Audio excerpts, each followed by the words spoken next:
Hey guys, welcome back. I'm going to be doing two videos today. First video is I'm going to sand down this dually rear bumper and reshoot it. I don't like the way it looks. It has some shrink back, and I don't want to try to buff this because of all these areas that are recessed. I'll never be able to get in there correctly. And I had a reaction over here, which I didn't even notice when I did it, but it's bad, real bad right here. So we're going to knock that down. So basically I'm going to use 320 grit on my DA sander. Look, we even have a little reaction right there. See that? That looks like crap. So I'm going to lightly sand this down. I'm not going to go crazy with it because I don't really want to break through the clear if I don't have to. And then we're going to put white base coat over top of this, no gray sealer. We're going to hit it with a coat or two of white base and then re-pearl it. It should match just fine. It's completely different shape and everything from the truck itself, so I'm not worried about it. I think it'll be just fine, but I need this to be good because wet sanding and buffing this would be extremely difficult. It can be done, yes, but to be honest with you, it's quicker for me to sand this down and reshoot it than it would be for me to struggle with trying to wet sand and buff imperfections out. Plus the reactions I can't do anything with anyways. So let me get this set up. We're going to sand it down with some 320 on my, we're going to go really lightly with this soft pad. See how soft this pad is. You can see how it moves around. We're going to hit that on the flat surfaces first and just do our best to try to not break through. I don't know if there was 2 or 3 coats on the rear bumper. I don't remember, but let me get set up here and I'll show you how I'm going to sand this real quick.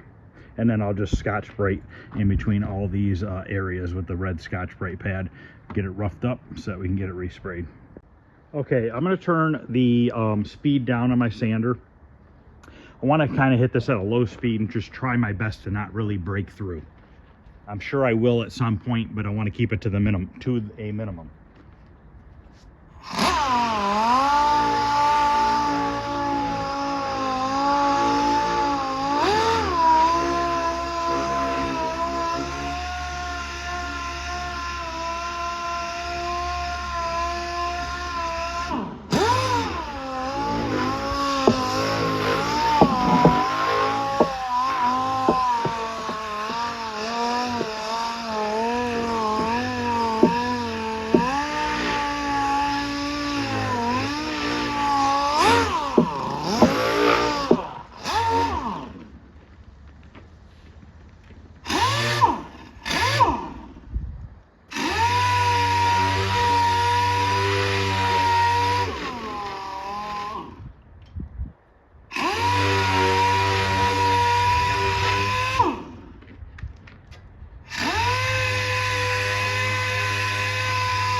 Okay, let me show you this reaction now on the side. I've got it sanded smooth. You could see it, but it's smooth. So when we go to put the white paint on, we're going to dust it on lightly because we don't want to pile a lot of paint on this reaction here. If you see it, you can see it right here. It's all like kind of wrinkly looking. If we hammer on base coat, it's all we're going to do is wrinkle that up worse. So we don't want to do that. So we want to hit it real lightly with the base coat and just kind of put light even coats on it. Also, we can also, if we have to, under reduce the base coat. Less reducer is going to create less likely to react because the reducer is what really makes this stuff react. So I'm going to go ahead and hit the rest of this with the DA sander and then I'll be back. Okay, I'm going to take some of the spray weight window cleaner and we're going to wipe it down with that. We're not going to use wax and grease remover because wax and grease remover, if you're not careful with it, and because there's a lot of tape on here, it'll start reacting the tape and then it'll get real sticky on you. So I know that this isn't going to have, shouldn't have any sort of oil on it because it was just painted. It should be fine. So we're going to wipe this down, blow it off one more time, and then mix up a little bit of white and lightly put the white on and see what it does.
Okay, I just stirred up some white, poured a little bit in this cup.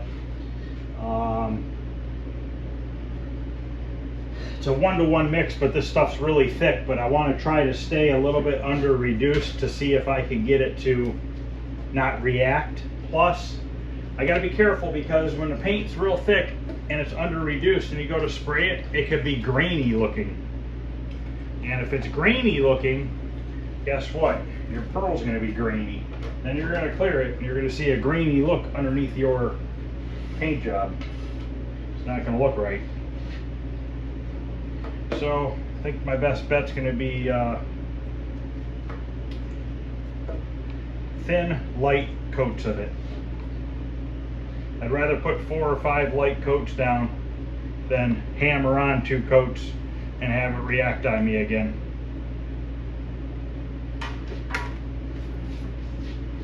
All right, I'm gonna get this in the gun, go out there, and we'll put our first coat on real lightly.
Basically, that's what I'm going to do for the next couple coats. Keep the gun far away and light coats.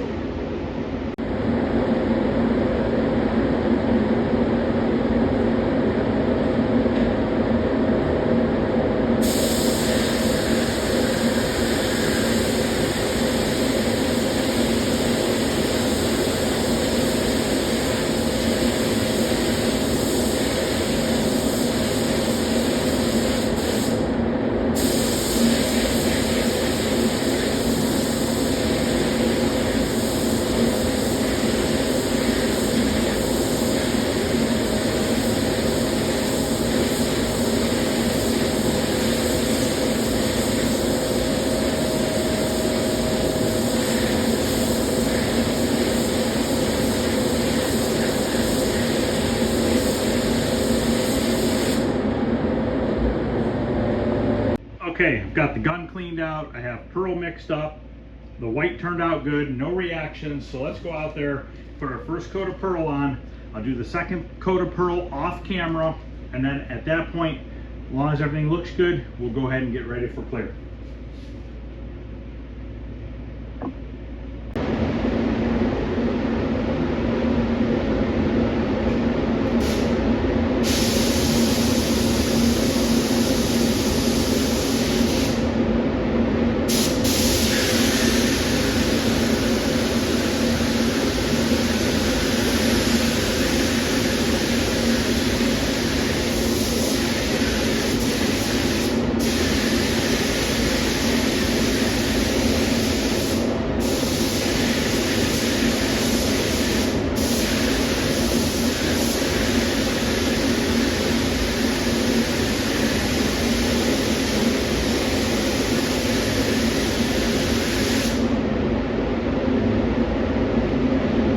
Okay, I've got my clear in the cup.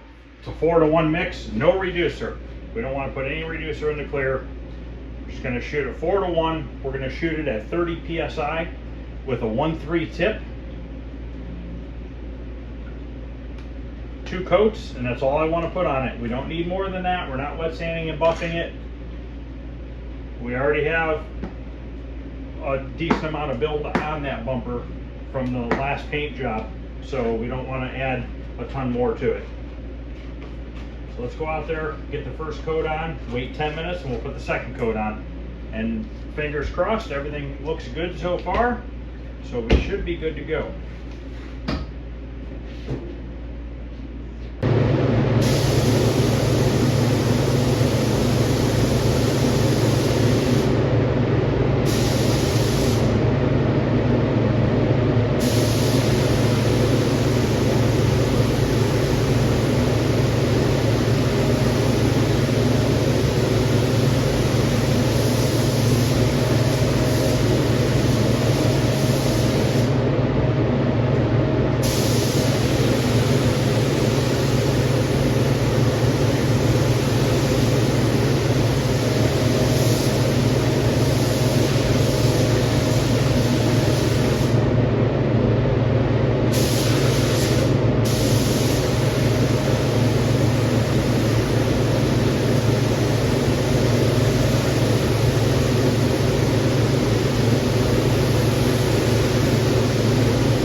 Alright guys, it's done. Looks real good. The reactions are all gone now.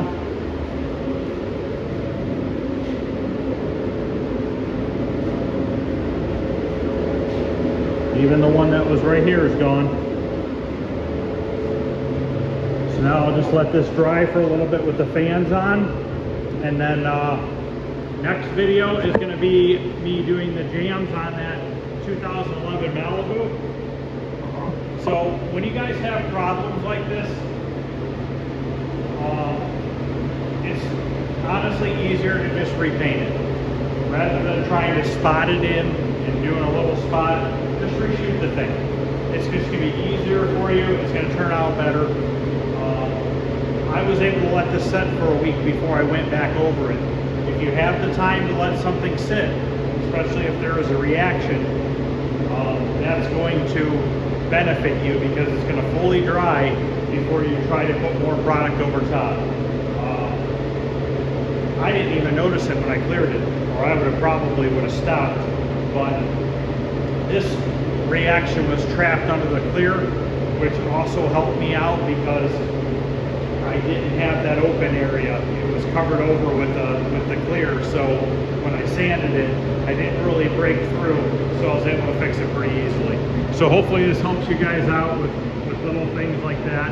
I try to show everything that I do, mistakes, the good and the bad, so that it hopefully helps out you guys who are trying to do this stuff on your own. Thanks for watching, guys. I'll see you later on with the video for the 2011 Malibu.